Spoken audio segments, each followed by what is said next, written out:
من الخط أوابي قصدي تفتح مع عمري. أنا بخرب يا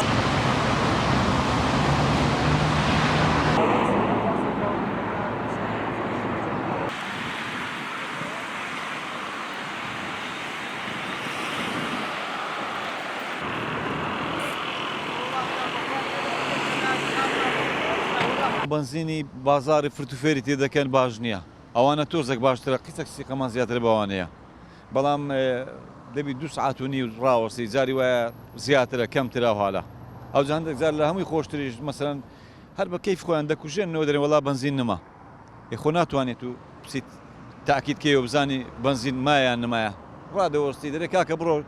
فەوزای دروست مەکە مەزبوری ڕاست بە ناچاری دەڕۆی لە ئیشیش دەبی و ئیسیفادەش ناکەیت هۆکار چییە وەڵا هۆکار ئەوەیە بە خۆیان ئەسەی مەلۆم و سێ دەنێرن لۆ کەرکوشێ دەنێرن نادەن لە ملەتەکەی خۆیان لە ملەتەکەی خۆیان بێمنەتن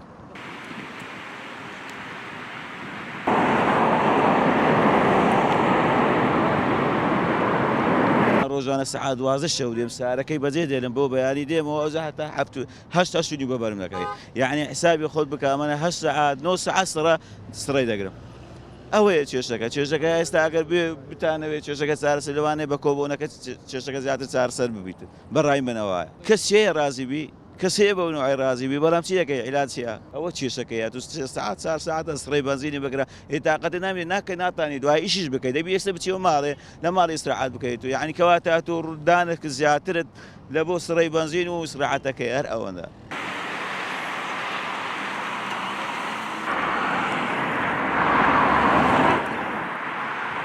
بنزینمان نییە شاپی لە ئاردی بدەم بنزین بێتە دەرێ بنزین کو نییە هەموو شتێکمانەیە لە هەولێرێ هەموو شتێک ئەگە خۆیان لە جێل نەدەن ئەوە ژیانەمە تێداینا بەس لەو وڵاتەش وەیە بەس لە هەولێرێ وەیە بەرێوەڵە هەر زۆریش هەر زۆر یعنی بەستە بەڕاستی بێزار بووین بەڕاستی ئێستا مردن خۆشترە لەو ژیانەی کامە تێداینا فەرمە ئەو 2 ساعت و نیوەم لە سڕێمە ئەوجا ئایا ساعت 12 بەبەرم دەکەوی 12 بەبەرم کەوی 12 ئیشەیە 36 لیتر و نیو دەدەنێ بە تەبریتەوە ڕادەی بچێەوە مارە نانی بخۆێت تا ساعت 3 نیو ئەجە بێ دەرێ بەنزیخانەش زیاد بکرێ هەر ئەو تاس عەمامەیە هەر ئەو تاس عەمامەیە با بەنزینی هەرزان کەن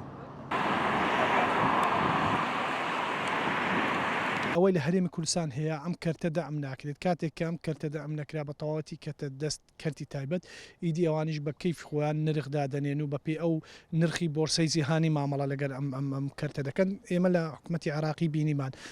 کە ئێستا دامی ئەم کەرتە دەکات لەوێ توانیتی تەوازن ڕاگرێت لەگەر بازار و لەگەر هاوڵاتی خۆی تەوازنێکی ڕاگرتووە بەو دامەی حکومی توانیتی ئەو بارگرانیە ئەو ئەرکە قورسە نەکەوێتە سەر هاوڵاتی بەڵام لە هەرێمی کوردستان بەداخەوە ئەمە نییە لە هەرێمی کوردستان ڕۆژ بە ڕۆژ نرخی بنزین گران دەبێت سەرڕای نرخەکەشی کوالیتیەکەی بەرەو خراپی دەڕواتەکە بەداخەوە بۆ ئەمەش چاودێرینی ئەو بنزینەی کە لە ناو خودی هەرێمی کوردستان بەکاردێت بنزینێکی ئێجگار خراپە و نرخەکەشی ئێجگار زۆرە بە بەراورد لەگەر بنزینەکانی دەوروبەرمان لە عێراقیان لە دەرەوەی هەرێمی کوردستانە نرخەکەی زۆرە و کوالیتەکەشی خراپامەش هۆکاری ئەساسیەکە بەردەوام زیان بە ئۆتۆمبیلەکان بگەنێت و لە هەمان کاتدا بیرمانەچێ خاڵی ئەساسیەوە کە زیان بە تەندروستی هاوڵاتیان دەگەێنێت و زیان بەو ژینگەی هەرێمی کوردستان دەگەێنێت مەسەلەن پاڵاوگەکانی داوەتە چەند کۆمپانیایەکی نزیک لە حیزبەکان ئەمانیش بە کەیف خۆیان نرخیان لەسەر